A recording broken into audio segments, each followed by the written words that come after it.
इंशाअल्लाह शुरू होंगे। आज पाकी के मुतालिक कुछ बातें बताई जा रही हैं, आइंदा कल से इंशाअल्लाह उसके मसाइल बताए जाएंगे। निजासत और तहारत। निजासत के माने नापाकी, तहारत के माने पाकी। पाकी की अहमियत शरीयत इस्लामी में यानी इस्लामी शरीयत में तहारत और पाकी की बड़ी अहमियत है, इसलिए कि नमाज जैसी अहम तरीन इस्लामी इबादत की सेहत यानी सही होना तहारत पर मौकूफ़ है कि बगैर पाकी के नमाज कबूल नहीं होती है।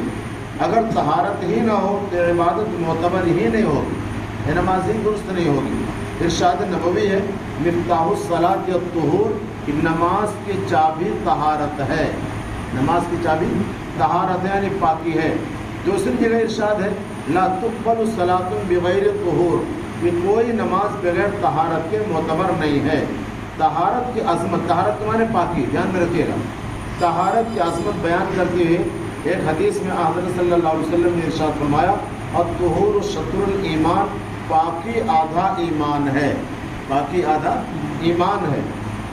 नीस कुरान करीम में क़ुबा के बाशिंदों की तहारत पसंदी की तारीफ में आयत नाजिल हुई फ़ीहि रिजालुन युहिब्बूना अन यतत्तहरू वल्लाहु युहिब्बुल मुत्तहिरीन। तो उसमें ऐसे लोग रहते हैं यानी मस्जिद क़ुबा में ऐसे लोग रहते हैं जो दोस्त रखते हैं पाक रहने को, यानी पसंद करते हैं, महबूब रखते हैं पाक रहने को। अल्लाह ताला दोस्त रखता है पाक रहने वालों को, यानी अल्लाह ताला मोहब्बत करता है पाक रहने वालों को। और एक आयत, दूसरी आयत में अल्लाह ताला ने पाकी हासिल करने वाले से अपनी मोहब्बत का इजहार इन अल्फाज से फरमाया इन्नल्लाह युहिब्बुत तव्वाबीन व युहिब्बुल मुतत्तहिरीन कि बेशक अल्लाह ताला को पसंद आते हैं तौबा करने वाले और पसंद आते हैं गंदगी से बचने वाले। जाहिर बात जब बंदा गंदगी से बचेगा तो पाक साफ रहेगा, साफ़ सुथरा रहेगा। नीस पाकी नापाकी के बाकायदा अहकामात नाजिल हुई है, निजासतों को दूर करने, इस्तिंजा करने, वज़ू, गुस्ल और तयम्मुम के तरीके अहमियत के साथ अमल करके बताए गए, जिनकी तफसीलात कुतुब हदीस और फ़िक़ह में मौजूद है, जिनसे अंदाज़ा लगाया जा सकता है कि शरीयत में तहारत और नज़ाफ़त का कितना अहम और बुलंद मकाम है। अहादीस मुबारका में ख़ास कर उन मकामात की निशानदेही की गई जिनमें अमूमन एहतियात नहीं की जाती और बताया गया कि मामूली समझे जाने वाली लापरवाही कितने बड़े आज़ाब का ज़रिया बन सकती है। यानी आदमी पाकी नापाकी का ध्यान न करे, पेशाब में पाकी नापाकी और दूसरे ज़रियों में पाकी नापाकी का एहतमाम न करे तो आज़ाब का ज़रिया बन सकती है। चुनांचे हदीस में है कि हज़रत सल्लल्लाहु अलैहि वसल्लम का गुज़र दो कब्रों पर हुआ। आप अलैहिस्सलाम ने फरमाया इन दोनों कब्र वालों पर अज़ाब हो रहा है और ये अज़ाब किसी ऐसे गुनाह की वजह से नहीं हो रहा है जिसको तुम बड़ा समझते हो, बल्कि एक को पेशाब के छींटों से ना बचने पर अज़ाब हो रहा है और दूसरे को चुगलखोरी की सज़ा मिलने की।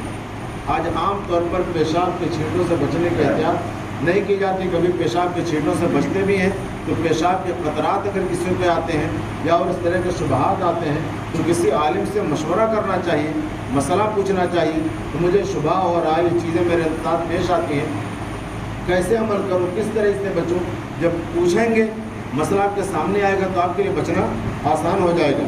दूसरी जगह इरशाद नबवी है पेशाब से बचो, इसलिए कि अक्सर अज़ाब क़ब्र उसी वजह से होता है। नीस फरमाया पेशाब से बचते रहो, इसलिए कि कब्र में सबसे पहले उसी की वजह से अज़ाब होगा। इसी तरह मुतअद्दिद अहादीस में खड़े होकर पेशाब करने या ऐसी जगह पेशाब करने की सख्त ममानत वारिद हुई है जहाँ पेशाब की छींटें कपड़ों पर लगने का इम्कान है। तो बहरहाल शरीयत के अंदर नापाकी से बचने का बहुत सारा हुक्म दिया गया, इसलिए हमें फ़िक्र से उससे बचने की ज़रूरत है।